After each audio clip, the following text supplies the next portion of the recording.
Wendy Darling lived with her two little brothers.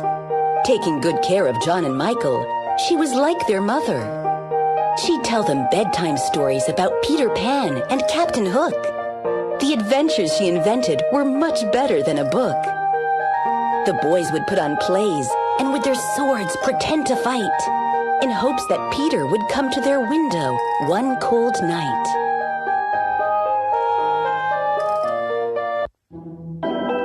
One night, when Wendy told the story just before the end, Peter Pan appeared with Tinker Bell, his fairy friend. "I'm looking for my shadow," Peter said. "It's slippery and black." And when they found it, Wendy sewed it onto Peter's back. "You're great, Wendy," said Peter Pan. "You've got a gentle hand. Why don't you come take care of the lost boys in Neverland?" They all flew above trees and clouds, and Peter Pan then said, "It's easy flying. You just have to believe it in your head. In Neverland, you'll meet Indians and mermaids that can sing. With a little bit of fairy dust, you can do most anything." When they reached Neverland, they landed safely on a cloud.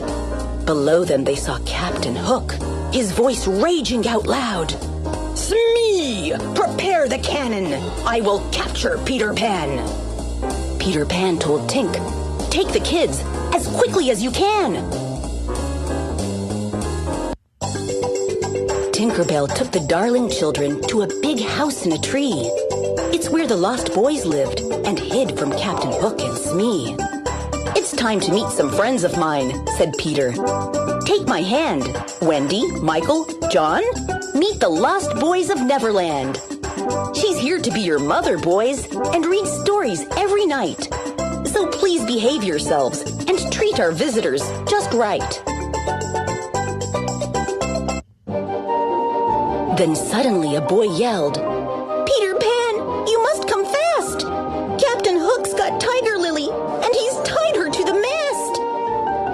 Peter Pan was always quick to help a damsel in distress. In a sword fight, he beat Hook and saved the Indian princess. Peter and his friends took Lily to the Indian nation. The big chief thanked them all, and there began a celebration.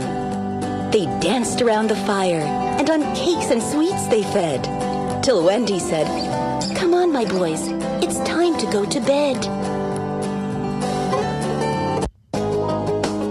The next morning, as they woke, they could not believe their eyes.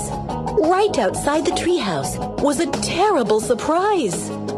Captain Hook was waiting there and quickly grabbed them each. He took them to his boat, which had been anchored on the beach. Tinkerbell flew off to Peter Pan to give the news. He rushed to save them right away. There was no time to lose. Captain Hook tied all the kids and hung them in a cage. "You'll come with me or walk the plank!" He waved his hook in rage. Then Peter Pan appeared. "Release my friends immediately!" His sword swung to and fro till Captain Hook fell to his knee. Hook cried, "I'll let them go, but I will get you, Peter Pan!" Peter smiled and said, "You'll have to catch me if you can." Wendy said, "This is the best adventure that we've had. But now it's time to go, for we all miss our mom and dad." They said goodbye to everyone and flew home hand in hand. And to this day, they dream of Peter Pan and Neverland. Goodbye. The end.